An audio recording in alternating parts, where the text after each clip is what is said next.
Semangat lagi.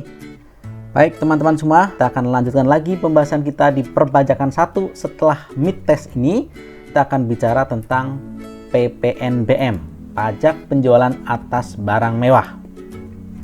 Ya, rekan-rekan semua, PPNBM itu mempunyai sebuah karakteristik atau beberapa karakteristik yang berbeda dengan PPN.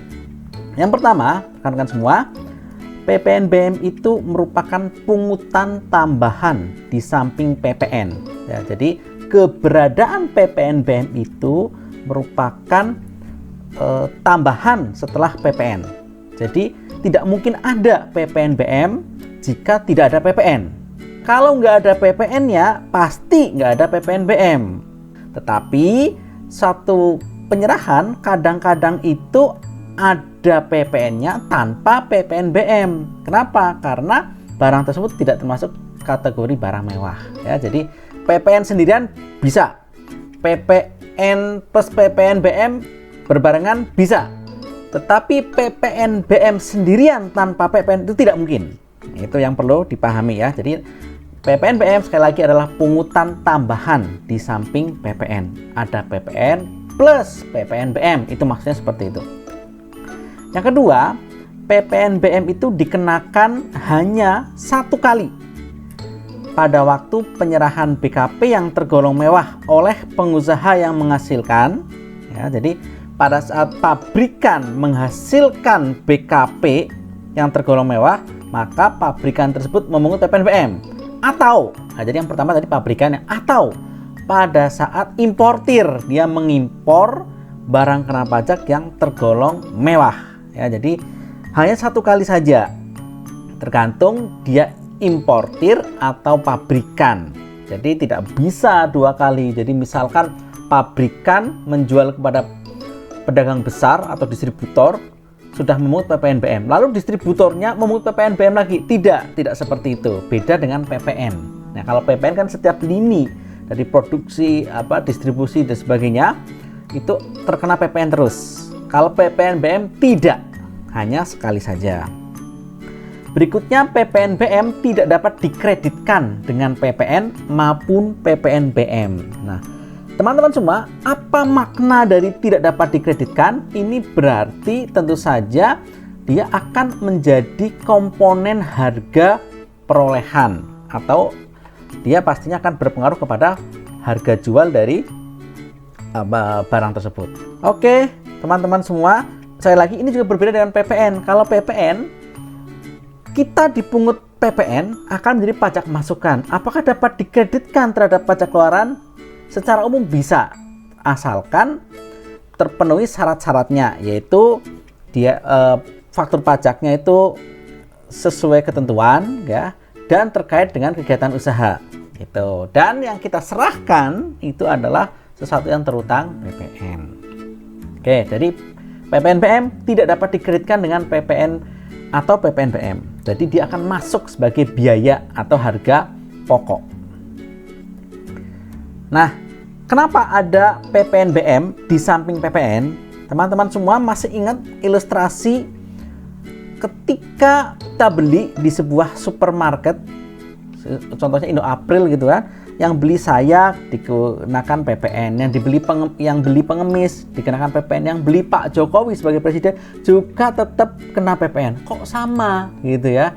Maka PPN itu, PPN saja ya, pajak pertambahan nilai, tidak ada keseimbangan pembebanan pajak antara orang kaya dan orang miskin, atau orang berpenghasilan tinggi atau berpenghasilan rendah. Ya, karena memang PPN itu memang pajak objektif gitu ya. Nah, dengan adanya PPNBM ini akan memberikan keseimbangan, sedikit keseimbangan lah ya, antara orang yang berpenghasilan tinggi sama berpenghasilan rendah. Yang beli barang-barang mewah itu pasti orang yang berpenghasilan tinggi gitu. Jadi artis biasanya dia bisa beli helikopter gitu, beli yacht gitu ya, pengusaha itu beli yacht dan sebagainya. Nah, kalau cuma kena PPN berarti dia cuma menanggung pajak yang semua orang juga kalau beli barang kena PPN juga pasti kena PPN ya, jadi nggak imbang penghasilan antara orang kaya dan orang miskin. Maka bagi orang kaya yang berpenghasilan tinggi ditambah lagi kena PPNBM ketika dia beli barang mewah Itu. Jadi untuk keseimbangan pembayaran pajak antara konsumen yang berpenghasilan rendah dan konsumen yang berpenghasilan tinggi, biar beda lah ya antara perlakuan antara artis dengan bukan artis. Itu misalkan seperti itu ya. Baik, kemudian yang kedua, pengendalian pola konsumsi atas barang kena pajak yang tergolong mewah. Ya, ini PPNBM di sini kelihatan sekali pengenaannya lebih kepada sisi pengaturan ya. Kalau jadi fungsi budgeternya itu tidak terlalu muncul di sini, pengaturan. Kenapa? Karena kalau tidak diatur seperti itu, nanti kesenjangan sosialnya tinggi sekali ya. Sementara ada orang yang tidak bisa makan gitu ya, jadi kan nggak imbang sekali gitu. Jadi maka PPNBM ini tujuannya salah satunya adalah untuk mengendalikan pola konsumsi barang kena pajak yang tergolong mewah gitu. Perlindungan terhadap produsen kecil atau tradisional. Nah, ini sebenarnya lebih cocoknya itu melalui bea masuk sebenarnya ya. Jadi PPNBM, PPN itu berbarengan bea masuk. Ketika ada barang masuk dari luar negeri ya, ada pengenaan bea masuk. Tuh. Plus ya PPNBM juga bisa, tetapi faktor yang paling besar terutama itu adalah peran yang paling lebih besar itu adalah bea masuk ya. Berikutnya, pengamanan penerimaan negara ini diletakkan paling akhir. Memang PPNBM itu pengenaannya itu utamanya bukan untuk penerimaan negara ya, fungsi budgeternya kecil, jadi fungsi reguler, jadi mengatur reguleran gitu, yang lebih muncul di PPNBM. Oke, baik, ini ilustrasi diambil dari modul Pak almarhum Pak Untung Soekardi. Ini mengilustrasikan bagaimana kita mempelajari bahwa PPNBM itu dikenakan hanya sekali. Ya, kita lihat dulu yang sebelah kiri. Nah, sebelah kiri sini ya. Misalkan ada pabrikan, dia impor. Jadi garis ini itu adalah garis teritorial. Ini luar negeri, ini dalam negeri. Ya. Ada pabrikan mengimpor sedan CKD, completely knockdown. Jadi ini sedan yang tidak termasuk dalam barang mewah. Ketika masuk ke Indonesia, impor, kenanya cuma PPN saja. Kemudian pabrikan tersebut kemudian menambah macam-macam ya, mengolahnya dan sebagainya, sehingga sedan tersebut menjadi diolah sedemikian rupa sehingga menjadi barang mewah dalam hukum pajak Indonesia. Jadi pas diimpor nggak masuk barang mewah ya, tapi begitu diotak-atik ya, itu kemudian menjadi barang mewah karena memenuhi syarat sekian cc dan sebagainya gitu ya. Nah, jadilah barang mewah. Nah, ketika barang mewah ini dijual dari pabrikan ke pedagang besar, ini pedagang besar, karena ini sudah menjadi barang mewah, maka pabrikan itu menjual, dia harus memungut PPN dan PPNBM. Tuh, PPN dan PPNBM.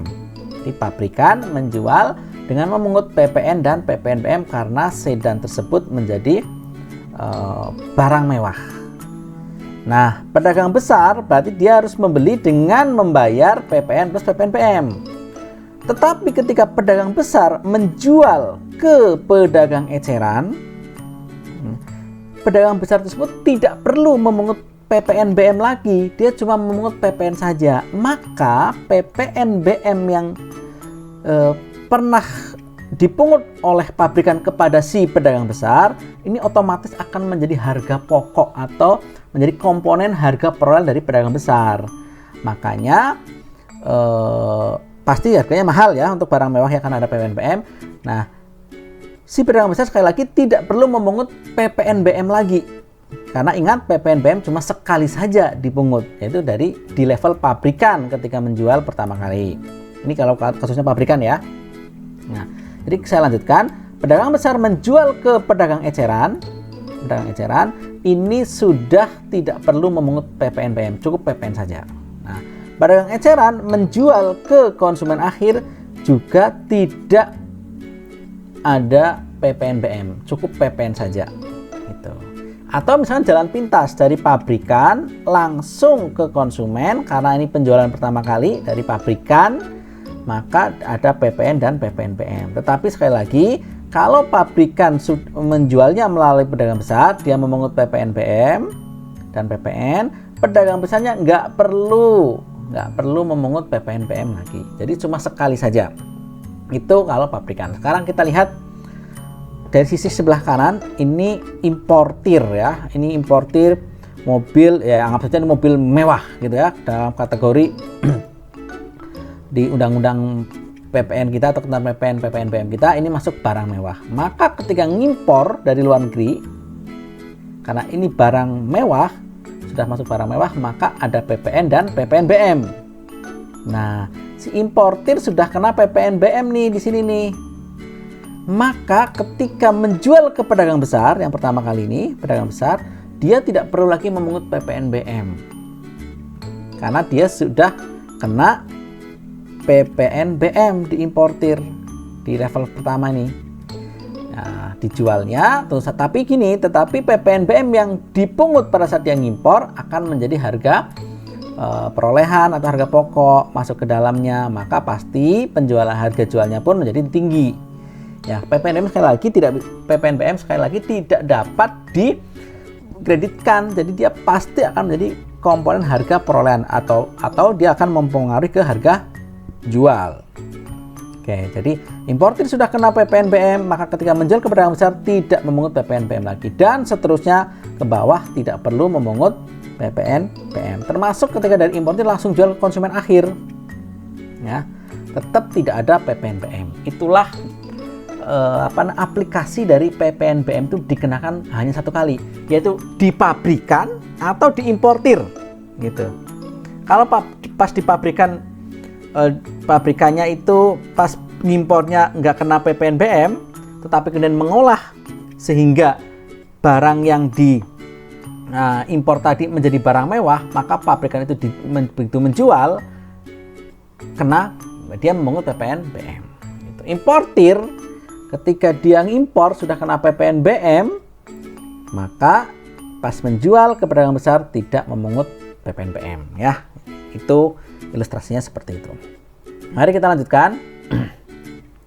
Tarif PPNBM. Nah, sebenarnya sebelum itu PPNBM itu dikenakan untuk dua kelompok. Pertama, kelompok yang kendaraan dan selain kendaraan. Ada dua kelompok, kendaraan sama selain kendaraan. Oke, kita lihat bunyi pasalnya. Jadi atas impor atau penyerahan BKP yang tergolong mewah oleh pabrikan BKP yang tergolong mewah tersebut dikenakan PPNBM di samping PPN.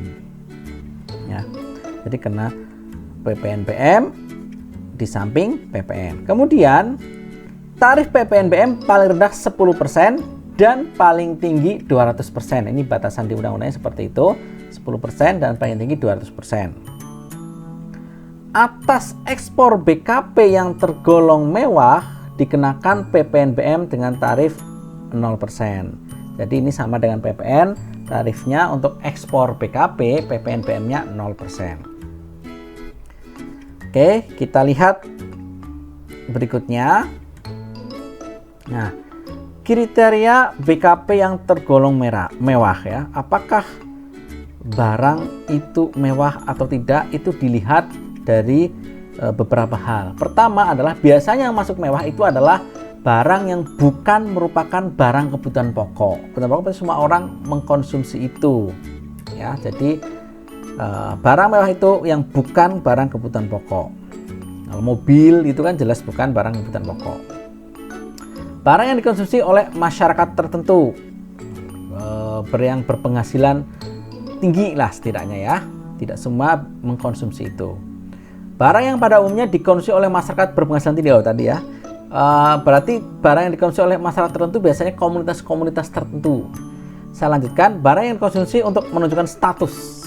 Ya, artis-artis itu naik helikopter pribadi, itu menunjukkan status mereka. Punya yacht gitu ya, punya kapal gitu, itu juga merupakan biasanya tindakan-tindakan yang menunjukkan statusnya. Saya loh orang kaya. Gitu ya. Oke, kita lanjutkan. DPP untuk menghitung PPNBM, dasar pengenaan pajak untuk menghitung PPNBM. Tadi PPNBM itu ada dua hal yang kelompok yang dikenakan, yaitu kendaraan dan bukan kendaraan atau selain kendaraan. Nah, kita lihat yang pertama, penyerahan kendaraan bermotor di dalam daerah pabean. Ya, kalau untuk penyerahan kendaraan bermotor di dalam daerah pabean, DPP-nya adalah harga jual. Ya, jadi ini mirip PPN ya, pakai harga jual. Kalau impor kendaraan bermotor, pakai nilai impor. Tadi kan ingat PPNBM itu dikenakan di level pabrikan atau diimportir. Nah, kalau pabrikan menjual kepada pedagang besar atau konsumen akhir di Indonesia, pakainya harga jual DPP-nya. Kalau importir yang impor barang mewah, pakainya nilai impor. Gitu. Nanti kita lihat ya bagaimana cara menghitung nilai impor. Kemudian dalam hal terdapat hubungan istimewa dari pihak-pihak itu, ya, penjualannya atau impornya, maka pakai dan, ya ada lagi ya, dalam hal terdapat hubungan istimewa dan harga jualnya itu kurang dari harga pasar wajar, maka DPP-nya dipakai harga pasar wajar. Contohnya kalau misalkan pabrikan helikopter, misalkan loh ya, ini jual kepada orang yang punya hubungan istimewa, penjualannya itu pakainya harga yang tidak wajar, di bawah harga pasar. Kalau seperti itu, maka yang dipakai adalah harga pasar wajar. Itu seharusnya seperti itu. Oke, nanti kita lihat apa itu nilai impor.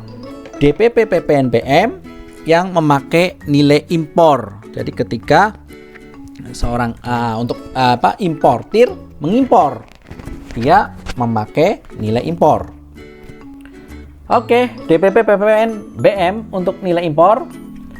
Nilai impor adalah nilai berupa uang yang menjadi dasar penghitungan bea masuk, ditambah pungutan berdasarkan ketentuan dalam peraturan perundang-undangan yang mengatur mengenai kepabeanan dan cukai untuk impor barang kena pajak, tidak termasuk PPN dan PPNBM. Jadi kita lihat satu persatu nilai uang yang menjadi dasar penghitungan bea masuk. Jadi bea masuk itu cara ngitungnya dari mana? Dari nilai pabean. Nilai pabean itu sebenarnya CIF. Kita lihat ya di sini. Nilai impor adalah nilai pabean. Nilai pabean ini adalah nilai yang digunakan dalam menghitung bea masuk. Jadi begini teman-teman semua, kalau kita mengimpor barang, kalau ngimpor itu pajak-pajaknya itu banyak yang terlibat. Kita menyebutnya pajak dalam rangka impor. Itu ada yang pertama, yang paling gampang itu ada bea masuk. Ini teman-teman bea cukai yang menghitung, ya. Ahlinya di sana. Kemudian ada PPN. Kalau barang mewah ada PPNBM. Kemudian ada pungutan PPh pasal 22. Kalau memang itu dipungut PPh pasal 22. Itu.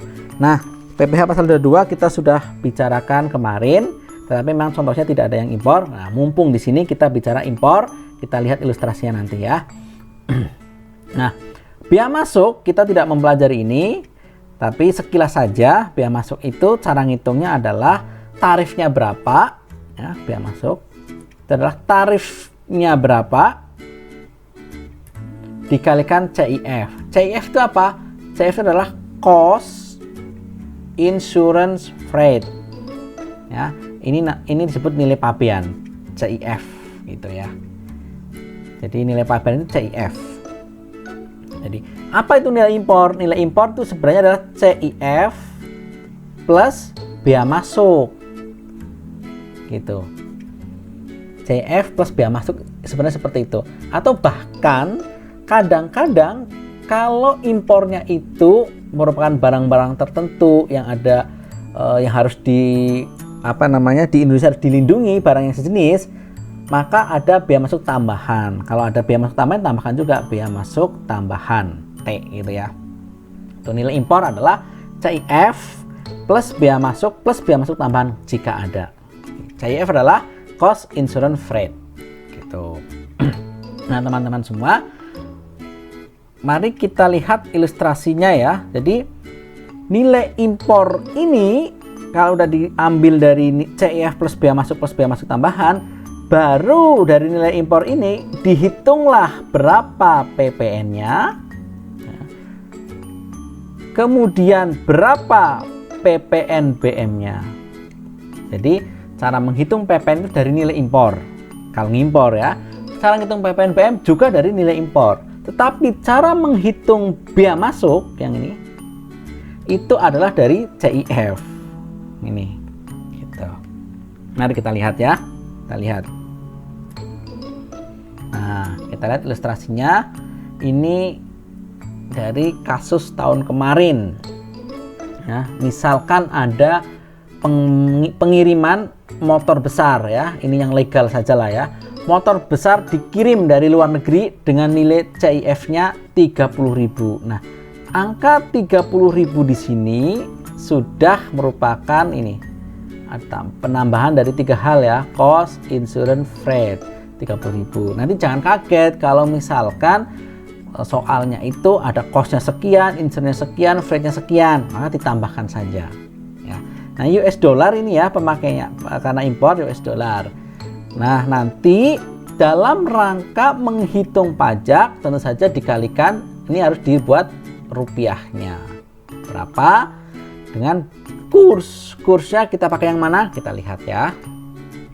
Tarif bea masuknya 40%. Kalian tidak perlu risaukan dari mana 40%, cari-cari silahkan, tetapi 40% diketahui.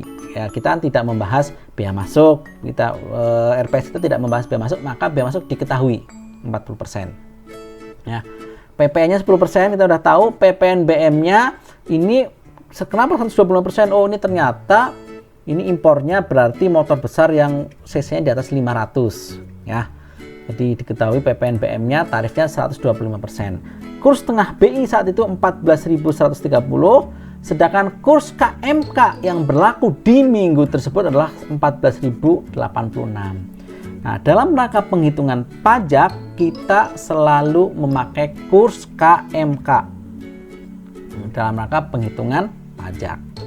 Nah, mari kita hitung berapa bea masuk, PPN, dan PPNBM-nya. Sebenarnya kalau mau menghitung PPh pasal 22 juga bisa, gitu ya. Tapi karena kita belajarnya PPN atau PPNBM, kita lewati saja PPh pasal 22-nya. Mari kita lihat harganya, yang ini CIF-nya 30.000 US dollar. 30.000 ya. Ini masih dalam dolar, maka dalam rupiahnya itu dikalikan dengan kurs KMK-nya 14.086 rupiah yang ini. Bukan memakai kurs tengah BI, tetapi memakai kurs KMK sama dengan 422.580. Jadi harganya motor gede itu sebenarnya ini cuma 422 juta loh. Ya. Tetapi ingat ini kan belum bayar pajak gitu. Nah, kenapa perlu dipajaki tinggi banget? Dan 40%. Bea masuknya, PP-nya 10%, PPNBM 120%. Kalau nggak seperti itu, banyak orang nanti beli motor gede. Kalau konsumsinya jadi tidak bagus, ya banyak orang membeli barang mewah, tidak buat untuk membuat sesuatu yang produktif, yang menggerakkan perekonomian, menciptakan lapangan kerja, menurut saya seperti itu. Nah, oke. Jadi ini adalah CIF ini CIF ya. Dalam rupiahnya 422.580. Nah, nilai impor itu CIF plus bea masuk. Bea masuknya 40%. 40% kalikan 422 sama dengan 169.032. Maka nilai impornya adalah CIF ini plus bea masuk. Inilah nilai impor. Yang 591612000 itu nilai impor. Nah, dari nilai impor ini baru dihitung PPN dan PPNBM gitu. Jadi JPP untuk PPN dan PPNBM adalah nilai impor. PPN 10%, maka 10% kalikan 591. PPN BM 120%, maka 120% kalikan 591 sama dengan 739. Jadi lihat, PPN-nya 59, PPNB-nya 739. Maka harganya jadi berapa? Menjadi mahal. Harganya tadi 422 ditambah 169 bea masuknya jadi sekian, plus 59 plus 739 ya. Jadi sudah mencapai 1, sekian miliar. Itu untuk motor gede ya. Itulah ilustrasi untuk penghitungan PPN BM ketika ngimpor barang mewah. Kita lanjutkan ya. Nah, ternyata ada barang-barang yang dibebaskan dari pengenaan PPN BM. Apa saja itu? Ini ada tanda asteriknya, nanti kita bahas ya. Barang-barang tersebut adalah kendaraan bermotor untuk kendaraan ambulan, kendaraan jenazah, pemadam kebakaran, kendaraan tahanan, kendaraan angkutan umum. Jadi dibebaskan dari pengenaan PPN BM ya. Ambulan, jenazah itu kan tidak pantas kalau kena PPN BM, pemadam kebakaran gitu ya, tahanan angkutan umum gitu. Berikutnya adalah kendaraan tujuan protokoler kenegaraan. Jadi kalau protokoler kenegaraan pakai mobil yang super mewah, wajar saja, tidak masalah dan tidak kena PPN BM ya, karena itu simbol negara ya. Berikutnya kendaraan bermotor angkutan orang untuk 10 sampai 15 orang termasuk pengemudi ya, dengan motor bakar nyala kompresi diesel atau semi diesel dengan semua kapasitas isi silinder cc maksudnya ya, yang digunakan untuk kendaraan dinas. Jadi kendaraan dinas TNI atau Polri itu juga dibebaskan dari PPN BM. Nah, ini terkait TNI Polri, keamanan ketahanan negara itu dibebaskan. Termasuk juga kendaraan yang digunakan untuk patroli oleh TNI dan Polri itu dibebaskan dari pengenaan PPN BM walaupun cc-nya gede dan sebagainya. Nah, ada syarat di sini, dibebaskannya itu ada prosedurnya, memakai SKB, surat keterangan bebas. Jadi pas beli atau pas impor minta surat keterangan bebas ke kantor pelayanan pajak. Nah, ada syarat lagi, tidak boleh dipindah tangankan atau diubah peruntukannya dalam 4 tahun. Dalam 4 tahun ini ketentuan lama, nanti di ketentuan yang baru di Oktober nanti itu diubah menjadi 5 tahun. Jadi artinya dalam waktu 4 tahun tidak boleh diubah peruntukannya. Tetapi kalau ternyata sebelum 4 tahun atau sebelum 5 tahun nanti ya, itu telah diubah peruntukannya, maka menjadi terutang PPN. Jadi PPN yang dibebaskan tadi, ini maaf, PPN yang harusnya yang dibebaskan, maaf, PPN yang dibebaskan harus dibayarkan paling lambat 1 bulan setelah kejadian itu. Ya, itu kayak hukuman dalam tanda petik, gitu ya teman-teman semua. Mari kita lanjutkan, apa barang-barang yang tidak dikenai PPN BM? Tidak dikenakan atas impor atau penyerahan kendaraan CKD, completely knockdown, kendaraan sasis, kendaraan pengangkutan barang, ini truk, kontainer dan sebagainya, itu nggak kena.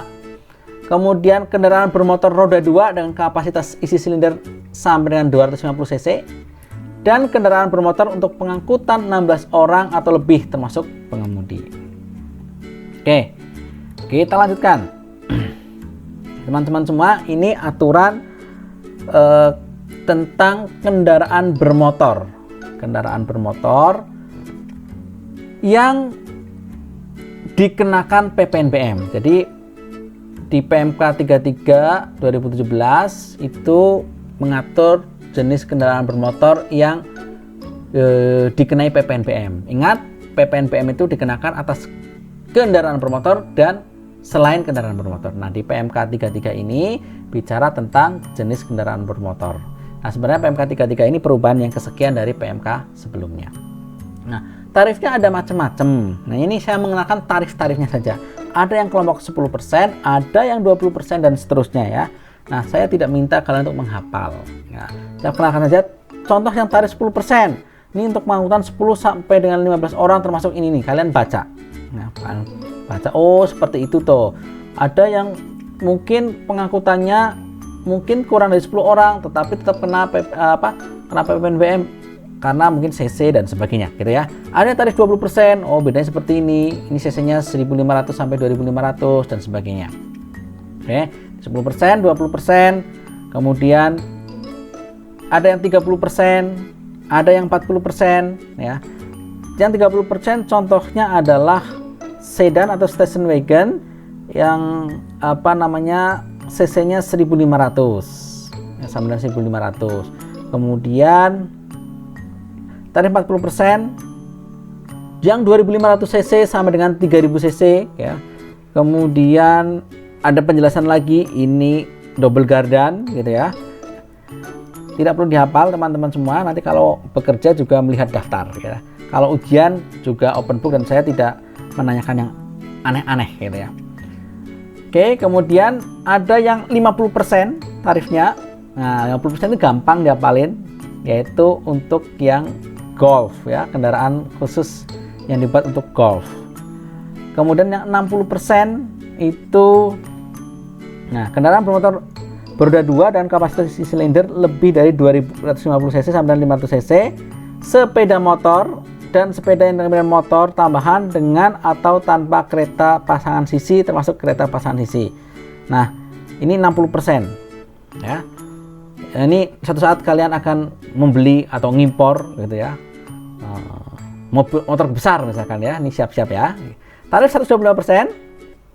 Nah, ini sedan sebagainya yang lebih dari 3000 cc, atau kalau sepeda motor roda 2 gitu, ini ada nih, adalah yang lebih dari 500 cc. Jadi tadi ilustrasi tadi saya sebutkan, misalkan tadi Harley Davidson itu berarti mungkin yang di atas 500 cc karena tarifnya 125% gitu. Nah, sebenarnya PMK ini kan 2017 ya. Ini sudah keluar peraturan pemerintah, tetapi berlakunya nanti di Oktober 2021 ya. Di Oktober 2021. Aturannya menjadi PPNBM-nya tarifnya menjadi lebih kecil gitu. Tapi nanti ya. Oke. Selanjutnya yang selain kendaraan bermotor ya. Selain kendaraan bermotor ini berlaku mulai 15 Desember 2020. Jadi belum lama menggantikan aturan sebelumnya gitu ya. Selain kendaraan bermotor, contohnya yang tarifnya 20% itu hunian mewah seperti rumah mewah, apartemen, kondominium, townhouse dan sejenisnya. Nah, di aturan sebelumnya sebenarnya disebutkan yang nilainya itu di atas 30 miliar. Nah, ini karena PP nanti akan ditindaklanjuti dengan PMK di bawahnya. PP itu peraturan pemerintah, PMK itu peraturan Menteri Keuangan. Jadi ini harusnya nanti akan ada peraturan Menteri Keuangan. Kemudian kelompok dengan tarif 40%, balon udara ya. Kemudian peluru senjata api kecuali untuk keperluan negara ya. Kalau keperluan negara tidak kena PPNBM. Tarif 50% pesawat udara selain yang di kelompok ini ya. Kemudian kecuali untuk keperluan negara atau angkutan niaga. Jadi pesawat itu apakah barang mewah? Dalam Undang-Undang PPNBM tergantung. Kalau untuk angkutan udara ya tidak gitu. Atau untuk keperluan negara tidak kena PPNBM. Tetapi pesawat udaranya atau contohnya helikopter yang dipakai oleh artis untuk keperluan pribadi, untuk keperluan bukan angkutan udara, keperluan bisnis gitu ya. Yang bukan angkutan udara lah ya, angkutan udara niaga, maka pesawat udara itu menjadi barang mewah.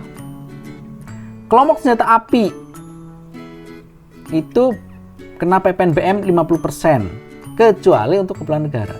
Jadi kalau artis membeli pistol, beberapa artis punya pistol, dia harus ujian dulu dan harus tes psikologi dulu, psikotes dulu untuk memastikan jiwanya tenang, damai ya, tidak emosional.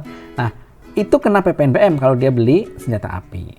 Oke, tapi kalau untuk Keperluan negara, keamanan ya tidak kena PPNBM. Kemudian 75%. Kelompok yang kena 75%, kapal pesiar ya, yacht gitu ya. Ini kena 75% kecuali untuk kecuali untuk kepentingan negara atau angkutan umum.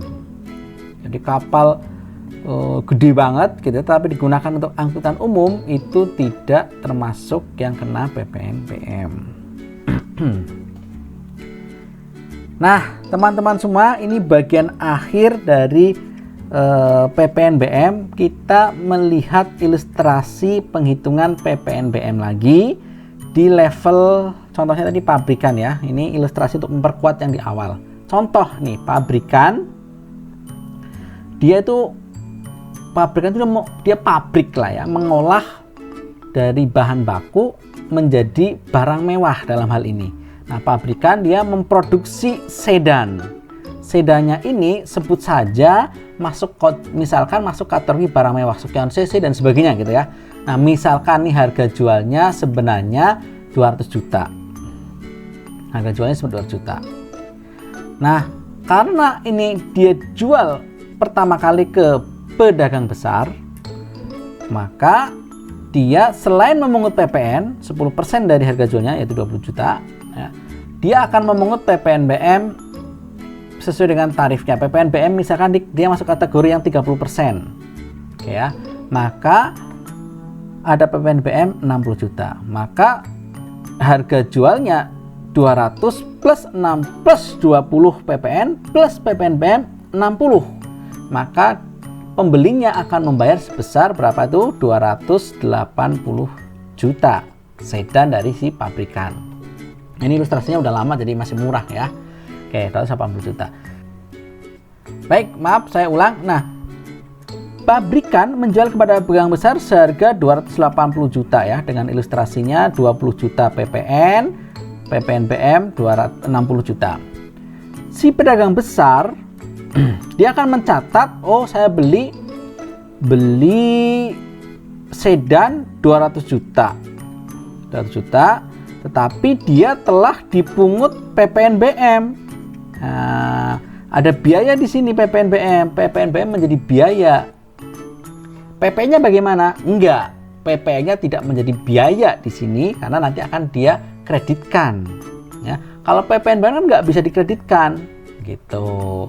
Nah, misalkan kemudian ada biaya lain-lain, bisa angkutan dan sebagainya, 10 juta, maka biaya tambahannya itu 10 gini ya, 10 plus 60, terus dia berharap dia kasih margin keuntungan 20 juta, maka dia memutuskan untuk menjual sedan tersebut.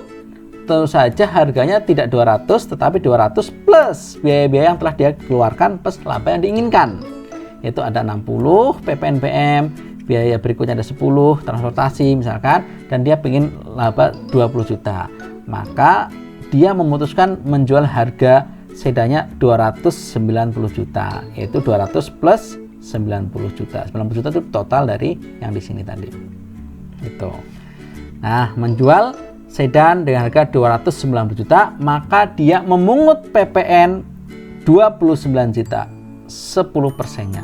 Loh, PPNBM-nya kok nggak ada? Kan barang mewah. Nggak ada. Karena apa? Karena PPNBM-nya telah dikenakan kepada dia sekali saja pada saat dia beli dari pabrikan dan akan menjadi komponen harga pokoknya dia. Begitu pedagang besar jual kepada pedagang eceran, dia tidak perlu memungut PPNBM lagi. Nah, jadi cuma 290 juta plus PPN 29 juta. Si pedagang eceran dia beli, oh saya belinya 290 juta, saya dipungut PPN 29 juta. PPN-nya bagaimana 29 juta? Ya dia kreditkan di mekanisme PKPM ya, PKPM. Oke.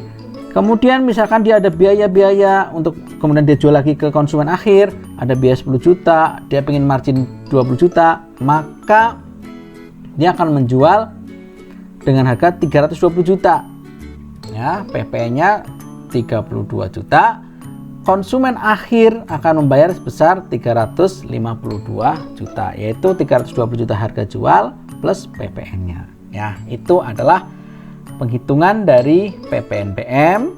Sekali lagi dikenakan hanya satu kali. Ini contohnya pabrikan, maka di level pabrikan saja ketika memungut atau menjual kepada pedagang besar. Kalau importir yang jual, maka importirnya itu pada saat ngimpor sudah kena PPNBM, di situ saja kena PPNBM-nya. Begitu jual ke pedagang besar tidak kena PPN. Oke, mudah-mudahan dapat dipahami. Pertanyaan bisa diajukan pada saat kita di kelas. Tetap semangat. Assalamualaikum warahmatullahi wabarakatuh.